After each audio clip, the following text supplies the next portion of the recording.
space coupe. All of my bag, are you confused? I ride a bag, I ain't going to school. I know he ain't that, but he made the news. She say, Doobie, you so melodic. You always styling, you got a style. Got me smoking the Zah, you bring exotic. Toronto, feel me? Yo, fam, man, we gotta tell the Toronto, the insane story of the Neat brothers. Y'all already know, man, middle of the street, fumbling up, picking back up.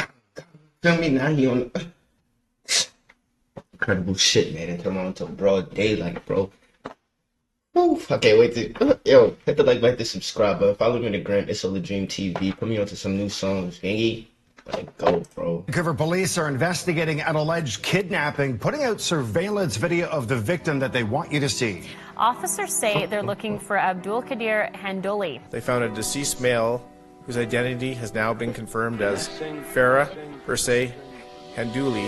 You from a block that I ain't never heard of. Try to play with me, it's gonna be a bloody murder. I'm switching gears, but you know I gotta keep my burn. I don't wanna flex low, bitch. I'm the biggest earner. You want the smoke? That is a demon on the fucking loose, bro. It's a demon right there, bro. The story of the Neat brothers begins in war-torn Somalia in the mid-1990s, where their parents immigrated from as convention refugees. In the IRCA, the author notes that thousands of Somalis have migrated to Canada since the mid-1980s to escape human rights abuses under the governing regime, as well as the civil war that ensued after the regime fell in 1991.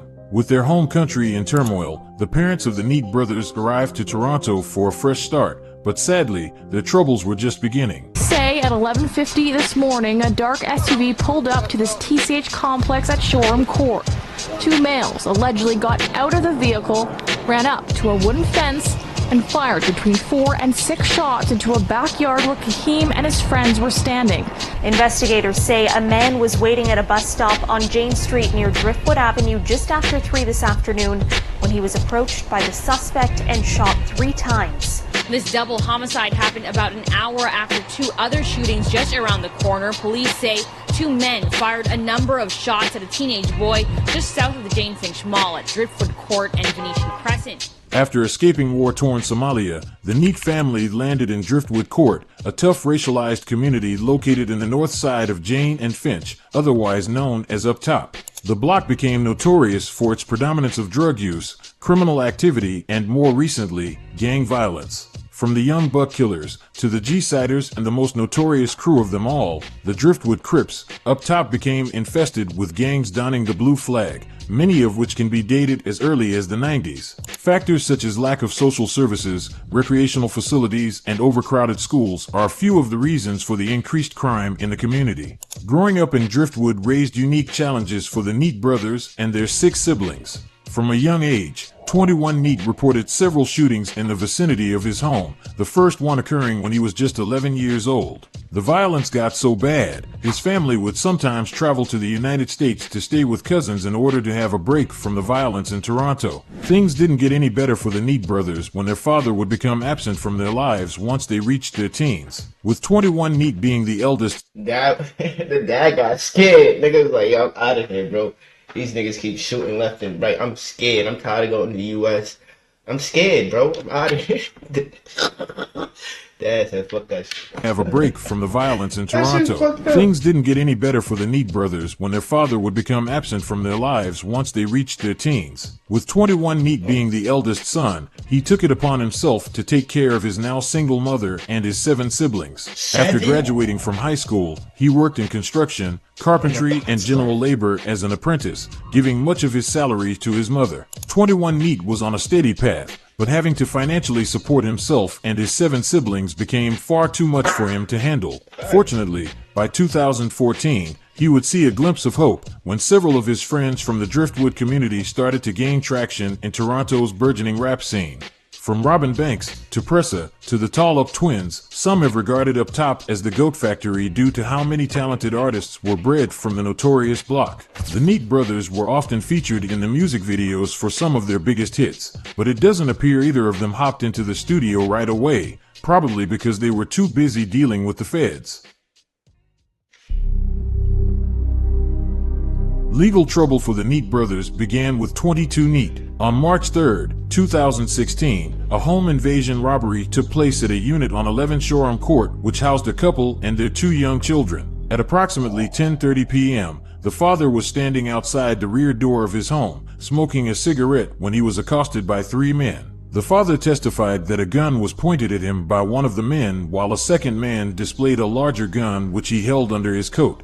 The robbers demanded $10 and subsequently pushed the victim into his residence. $10. 2 of the 3 assailants entered the home while the third stood outside by their door. One of the assailants demanded a further $100 from the victims. A gun was then pointed at the victim's wife, who complied with the demand and turned over the money. As if the money wasn't enough, the assailants went out of their way to steal 6 containers of chocolate milk from the kitchen. One of the gunmen then ran upstairs to look for jewelry, which terrified the couple as their children were sleeping upstairs, so the wife rushed out of the rear door of the residence to a neighbor's house for help, somehow getting by the third assailant who was standing by the doorway.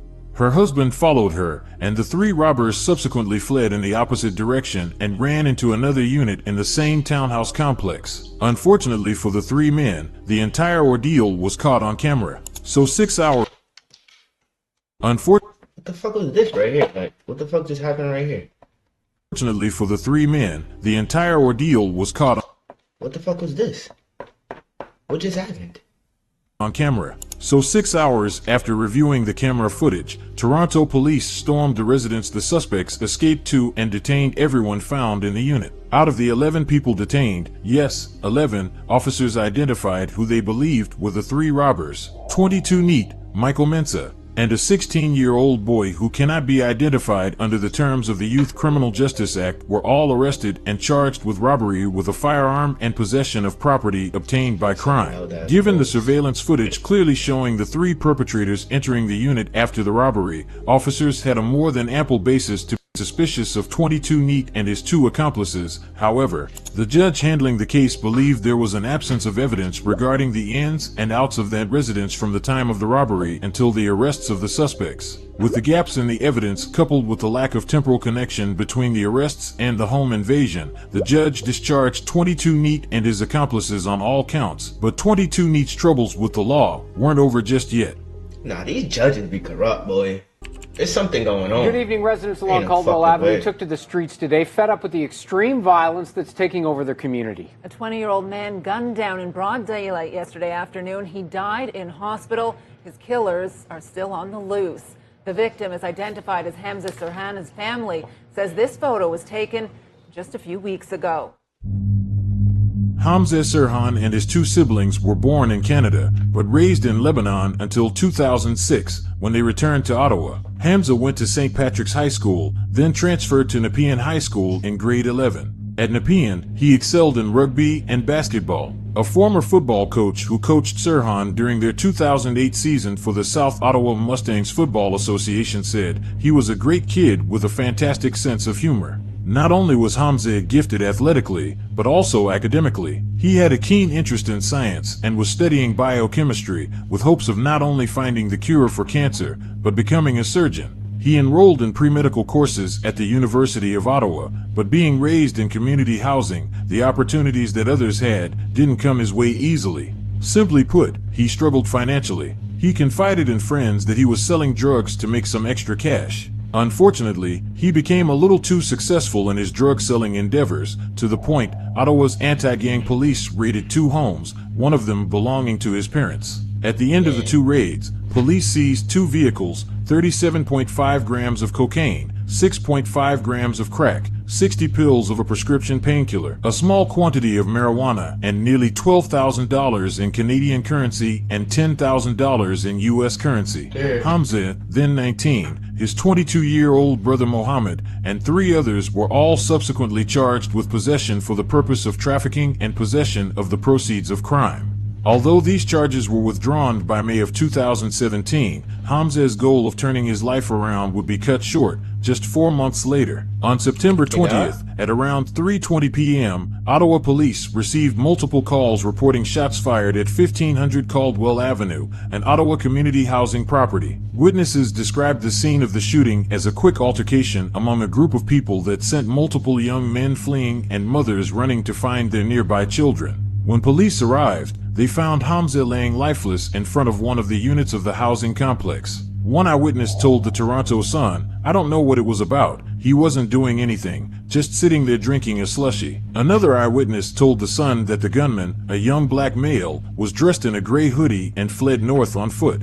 1 month later, Ottawa police issued a warrant for 22 Neat, believing he was the gunman in the shooting, which they later described as a targeted drug-related killing. At the time, this wasn't the only warrant out for 22's arrest. He had an outstanding warrant out in Milton, Ontario after he assaulted a peace officer, and another in Vaughan in regards to a robbery.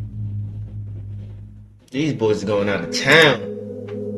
News of 22 Neat's trouble with the law would find its way to his brother, who became increasingly paranoid, and for good reason. According to court documents, shortly after his brother went on the run for Hamza's murder, 21 Neat was shot at 4 times within a 5-block radius. With the knowledge of his brother's gang activity, coupled with being shot at 4 times, 21 Neat purchased a firearm, moved to Calgary for a bit, then settled in Vancouver. From the following videos, it appears he spent much of his time giving back to the community, if you want to call it that.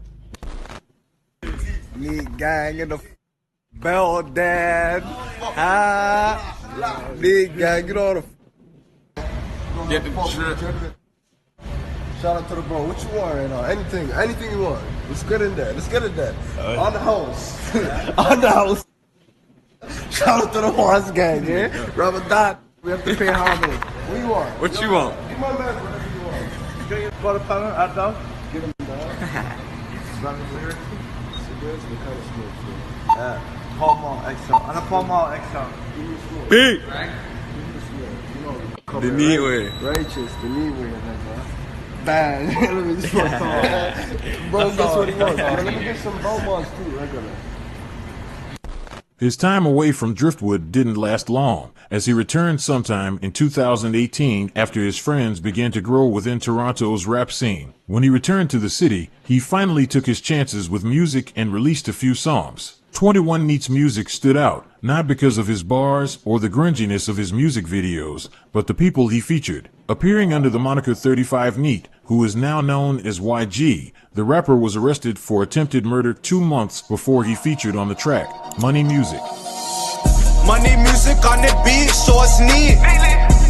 40 with a dick, watch her fuck these little freaks. Number 30. Then on the track Filthy, 22 Neat made a surprise appearance while he was actively on the run for the murder of Hamza Serhan. He even drops a couple... YG, what's his name? YG 35, right? His name used to be 35 Neat before he just changed it to YG. Bars targeting rival rapper Young Lava, who was chased down and chain snatched by 21 Neat at a Toronto mall sometime in 2017. My trap house running like Young Lava. Don't let me get the drop and send them wassels. With Toronto's rap scene being dominated by up-top rappers all throughout 2018, 21 Neat was destined to blow, but come the Canada Day long weekend, his rise to rap stardom ended before it began.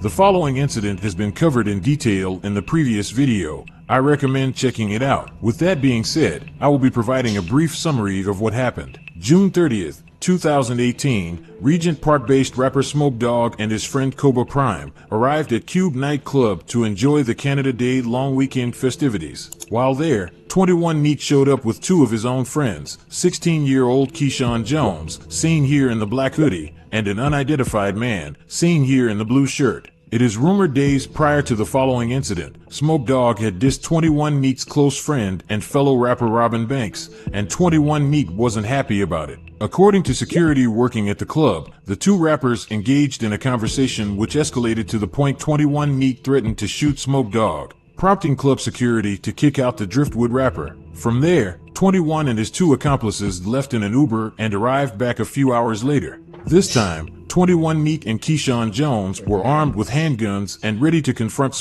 Dawg as soon as he left the club. As anticipated, the Regent Park rapper left the club with Cobra Prime for a smoke break, and from there, the argument between 21 Neat and Dawg went right back to where they left off. This time, however, it escalated to the point of no return. In the midst of the argument, 21 Neat can be seen flicking his lit cigarette at Dawg, who in return pulls out a concealed firearm and fires numerous rounds at 21 Neat. 21 Neat runs into the street for cover, fumbling his firearm in the process. He then grabs it and runs towards Smoke Dawg, who at this point began fleeing. As Smoke Dawg ran for safety, he crossed paths with Keyshawn Jones, who can be seen on camera pointing his own firearm at Smoke Dawg and firing the kill shot. 21 Neat then catches up to Smoke Dawg, who is now laying on the ground, and proceeds to fire several shots into his lifeless body. 21 Neat and his accomplices then make their escape. With how heavily surveilled the area was at the time, in addition to the numerous witnesses at the scene, it didn't take long for Toronto police to issue a Canada-wide warrant for 21 Neat and Keyshawn Jones, but the gun-toting duo had already made their escape. Receiving countless death threats following the death of Smoke Dawg, 21 Neat fled to Vancouver for safety, where he employed himself through drug trafficking.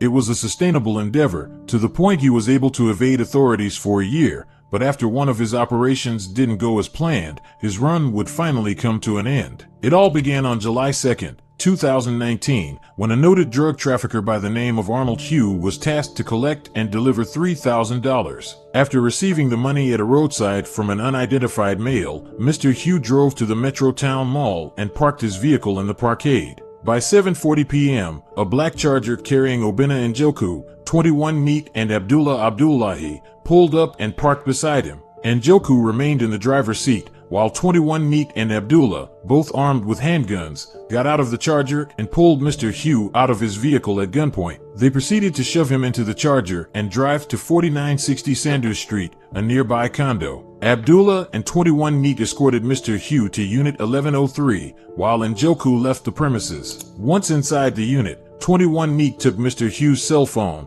erased all of its contents, and began texting someone using the alias, Stay Chef In. The unidentified person he was communicating with was using the alias, Stay Neat Always. The following text conversation between the two happened mere hours after the kidnapping occurred. 21 Neat begins by saying, "I'll really wig this kid." "You mean, what are they saying to you?" Stay Neat Always then sends an attachment and says, "They gonna up it right now fam, you have to really torture the youth or next time they not uppin'." 21 replies, "Fam, if this youth wasn't such a good youth, this kid's gonna rat on me after. I'd rather keep him blessed and show him I know where he lives if he rats." Stay Neat responds with, "Yeah fam, don't worry, they're not ratting on no one." 21 Neat then says, "I took a pic of his ID. Right now we didn't do nothing, so he's not gonna rat. If I hurt him, he has a reason to rat. You feel me? I would have been cooked this kid if I was masked up." Stay Neat replies, "These guys won't rat fam. They're into deep with us to rat. They're gonna up the dollars neatly." 21 Neat then says, "This kid's a good youth fam. No cap. I seen everything on his phone. He's a gamer."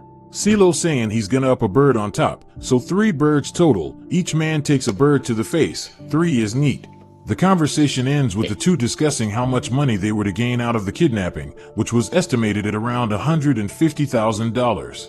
The next day, on July 3rd, 21 Neat and Abdullah devised a rather bizarre plan to extort money from Mr. Hugh's criminal associates. First, they stripped Mr. Hugh into his underwear, tied his arms and feet with purple twine, and had him lay in the bathtub. From there, they took several videos and pictures of Mr. Hugh in what police described as degrading positions. One video series showed Mr. Hugh in his underwear laying in the bathtub, with a gun pointed at him. A second video showed Mr. Hugh with a knife pointed at him by Abdullah and a mixture of sriracha, ketchup, and berries smeared around the bathtub. According to Mr. Hugh, 21 Neat and Abdullah wanted to make it seem like they had cut his finger off, so they concocted the mixture to use as fake blood. Another video showed Mr. Hugh laying on his stomach on the bed in the second bedroom. His feet and hands are bound with purple twine, and 21 Neat in a hoodie standing over him, pointing 2 guns at his head through a pillow. The last video showed Mr. Hugh crying as he recited a memory about his grandmother. The content was later forwarded to Stay Neat Always. Then, during the early hours of July 4th, Obinna arrived to Unit 1103 and briefly spoke with 21 Neat and Abdullah. They began making plans to release Mr. Hugh. However, police were already tipped off about what was going on and began organizing their own plan to take down the kidnapping trio. Efforts to save Mr. Hugh began noon on July 4th, with multiple snipers making their way to the rooftop of 6175 Nelson Street, a building adjacent to 4960 Sanders Street. The snipers were positioned to observe and photograph the condo. From their elevated position, the snipers were able to see 21 Neat, Abdullah, and Obinna communicating with each other on the balcony of Unit 1103. The sniper surveilled the three men for a little over 9 hours until ground officers began executing a raid on the unit. At 10:20 p.m., police began placing an explosive breach at the front door of the unit, when unexpectedly, Abdullah opened the door, looked into the hallway, saw the police, and retreated into the unit, locking the door behind him. After detonating a noise device, the police entered the unit and found Mr. Hugh located in a bedroom laying on the floor, but the kidnapping trio were nowhere to be found. That's because all three men climbed over the balcony of the unit as a last-ditch attempt to evade police. The snipers, still stationed at the rooftop of the adjacent building, witnessed 21 Neat scaling the exterior of the building, traversing from the 11th floor, all the way down to the balcony of the 5th floor. Based on these observations, a number of police officers went to Unit 503, where they arrested 21 Neat, who was found laying on his stomach on the balcony. About 2 to 3 inches from his feet was a loaded semi-automatic Glock and nearly $1,500 in cash. As 21 Neat was scaling down to the 5th floor balcony, the snipers also saw Obinna jumping over the balcony of Unit 1103 and onto the balcony of the unit right below him where the building property manager happened to be. Obinna then broke the glass of the balcony door, walked past the property manager, and uttered the word police to him. Obinna then headed for a staircase where numerous residents were being evacuated through. He then picked up a little girl he did not know, much to the dismay of her mother, and attempted to mingle with other residents to appear inconspicuous. After a few seconds, he handed the little girl over to her mother and made his way down to the lobby of the building where he was apprehended by members of the emergency response breach team. The last person to be captured was Abdullah because when he climbed over the balcony of Unit 1103, he slipped and fell into a bush. Police were unable to locate him until 10:25 p.m. when they found him in the bush severely injured. He was given medical assistance and taken to the hospital by ambulance where he remained for the next 2 months. With the trio now in custody, police conducted an extensive search of Unit 1103. Officers recovered a Desert Eagle semi-automatic firearm in the kitchen wrapped in plastic bags and the purple twine used to tie up Mr. Hugh, both of which contained 21 Neat's fingerprints. 21 Neat was subsequently charged with forcible confinement, kidnapping, and 2 counts of second-degree murder in relation to the deaths of Smoke Dawg and Cobra Prime. Abdullah and Obinna were both charged with forcible confinement and kidnapping. Some very tense moments, Sophie, when residents heard a loud bang. One told us he could hear police yelling, "Stop resisting arrest." And another woman living on the 1st floor of this tower looked out to see the man who survived that 11-story fall.